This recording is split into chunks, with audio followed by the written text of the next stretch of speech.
Hello students, now exercise 1.4 second question.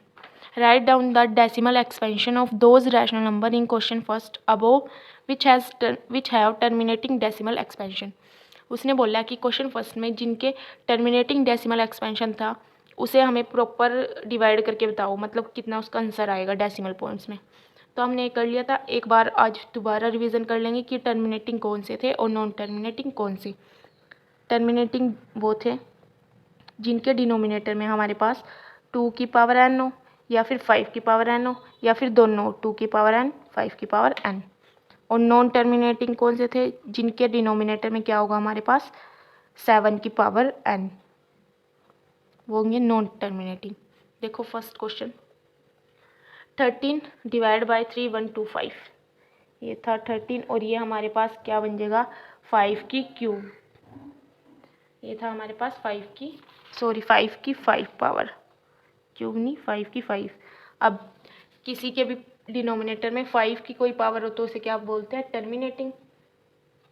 और इसे divide करो बाय लॉन्ग डिवीजन, 13 को अंदर और 3125 को बाहर, ये हमारे पास आ जाएगा 0.00416। कैसे करेंगे देखो, 13 को अंदर रखो और 3125 को बाहर। अब ये बड़ा है और वो बहुत छोटा है तो पहले ज़ीरो जाएगा नहीं, फिर पॉइंट लगाओ, एक ज़ीरो उतार लिया तब भी नहीं जाएगा, ये बहुत छोटा है। फिर दोबारा ज़ीरो लगाओ, ये आ गया, अब भी नहीं जाएगा, वो कहाँ पे, और ये बहुत छोटा है। फिर दोबारा ज़ीरो लगाओ ना जाने का, और ये आ गया हमारे पास। अब देखो 3125 को अगर हम 5 से करते हैं तब हमारे पास आएगा 3125 को अगर 5 से करते हैं ये आएगा हमारे पास। अब ये बड़ा है उससे, वो 13,000 है और ये 15,000 में आ गया। अब 4 पे करके देखो,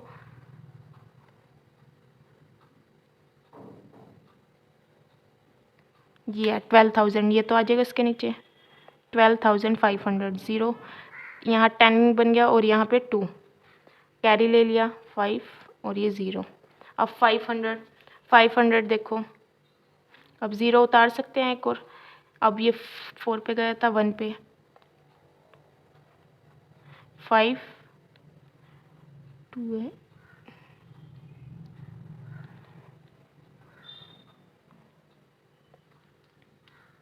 अब ये 6 पे जाएगा 1 रिमाइंडर आ जाएगा 0, तो ये आ गया हमारे पास 0.00416। नाउ सेकंड पार्ट, 8 को कैसे लिख सकते हैं 2 की पावर 3, ये भी हमारे पास क्या है टर्मिनेटिंग। तो अब टर्मिनेटिंग आ गया तो हमें डिवाइड करके दिखाना पड़ेगा। देखो 17 को अंदर 8 को बाहर, ये तो चले जाएगा 2 पे 16 1। अब ये नहीं जाएगा तो पॉइंट लगाओ ऊपर से 0, 10 1 पे जाएगा 8 2, दोबारा 0 उतारो, दोबारा 2 पे जाएगा 16 4 0 5 पे चला जाएगा। ये आ गया हमारे पास 2.125। नाउ नेक्स्ट 64 बाय 455, जिसके पीछे 5 हो वो 5 से डिवाइड होगा, 5 से डिवाइड करेंगे ये आएगा हमारे पास 91। अब 91 1 है इसके पीछे, ना ये 2 से जाएगा ना ये 5 से। 2 से हमेशा इवन हो जिसके पीछे लास्ट डिजिट इवन हो, और 5 या तो 0 होना चाहिए या 5। तो 91 या 3 से जाएगा, 3 से या फिर 7 वगैरह से, 7 पे जाएगा 13 पे। जिसके डिनोमिनेटर में अगर 7 है तो उसे क्या बोलेंगे नॉन टर्मिनेटिंग। नेक्स्ट 16 को कैसे लिख सकते हैं 2 की पावर 4 और इसे 100, 2 की पावर 4 इंटू 10 की स्क्वायर, 10 को लिख सकते हैं 5 इंटू 2 की पावर स्क्वायर, तो 15 2 की पावर 6 इंटू 5 की स्क्वायर। तो ये भी क्या हो गया हमारे पास 2 की पावर है और 5 की पावर है, तो ये क्या है हमारे पास टर्मिनेटिंग है। तो ये हमें डिवाइड करके देखना पड़ेगा। पहले करो 15, यहाँ पे आ जाओ 2 की पावर 4 इंटू 10 की पावर स्क्वायर। 15 को 16 से डिवाइड कर लो और बाद में हम इसको डेसिमल प्लेस लगा देंगे।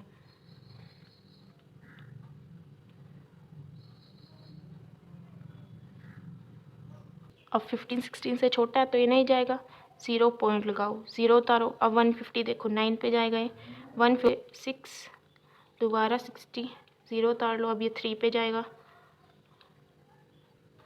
ये आ गया हमारे पास 48, 2 0 उतारो दोबारा, अब ये जाएगा हमारे पास 0.9375 और डिवाइड बाय 100 है तो 2 डेसिमल प्लेस आगे हो जाएगा 0.009375। नेक्स्ट 29, अब ये लास्ट डिजिट ओड है तो ये 7 पे जाएगा और ये 7 की क्यूब है तो ये नॉन टर्मिनेटिंग आ गया।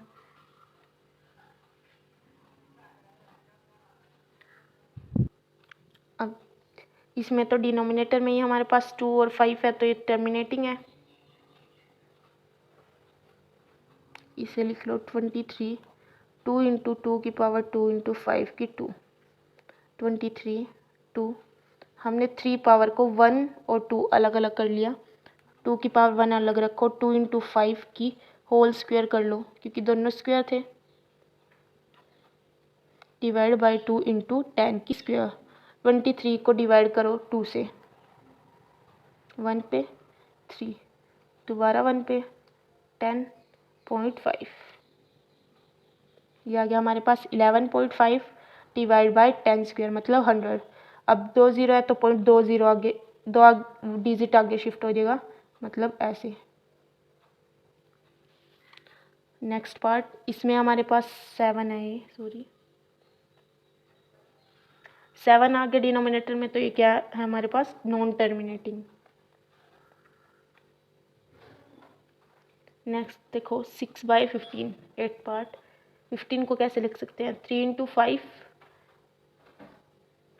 2 पे, यह आ गया हमारे पास 2 डिवाइड बाय 5, इसके नीचे 5 है तो ये क्या है हमारे पास टर्मिनेटिंग और डिवाइड करो 5 को बाहर और 2 को अंदर, नहीं ये 2 छोटा है तो नहीं जाएगा इससे तो 0 पॉइंट लगाओ, 0 उतारो 4 पे 20, यह आ गया हमारे पास 0.4।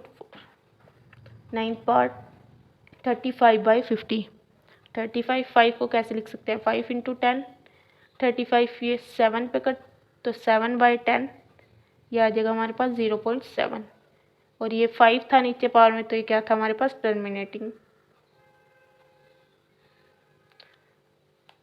लास्ट पार्ट 77/210, 210 को कैसे लिख सकते हैं 21 इंटू 10, 21 कैसे लिखा जा सकता है 3 इंटू 7, अब इसकी डिनोमिनेटर में 7 आ गया तो ये हमारे पास क्या है non terminating.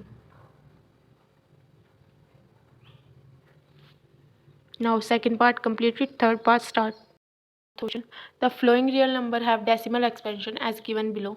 In each case decide whether they are rational or not. If they are rational and of form p by q, what do you say about the prime factor of q? हमें बोला हुआ है कि ये check करो rational कौन सा है और इरेशनल कौन सा है। रैशनल वो होगा, रैशनल के अंदर आएंगे टर्मिनेटिंग और नॉन टर्मिनेटिंग। टर्मिनेटिंग मतलब एक जो हमने पीछे किए हैं और नॉन टर्मिनेटिंग जो एक जगह रुक जाएंगे। टर्मिनेटिंग जिनके डिनोमिनेटर में 7 वगैरह हुआ, और इरेशनल कौन से होते हैं जो रिपीट भी नहीं होते और चलते जाते हैं, जैसे कि 0.101001 आगे 0 इंक्रीज़ हो रही है ना, इसमें कहीं पे रुकेंगे नहीं और इंक्रीज़ होते चल जाएंगे, वो है इरेशनल। तो हमें फर्स्ट पार्ट देखना है। फर्स्ट पार्ट है 4 3.1 2 3 4 5 6 7 8 9, जब हम इसका पॉइंट हटाएंगे तो 1 2 3 4 5 6 7 8 9, तो 9 ज़ीरोज़ लग जाएंगे 1 2 3 4 5 6 7 8 9।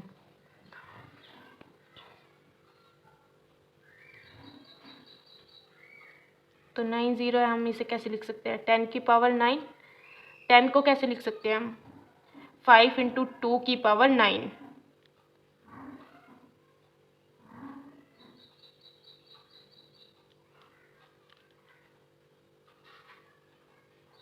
तो मतलब 5 की पावर 9 इंटू 2 की पावर 9, किसी के भी नीचे 5 और 2 आ जाए पावर तो क्या था टर्मिनेटिंग, और टर्मिनेटिंग है तो क्या होगा रैशनल नंबर।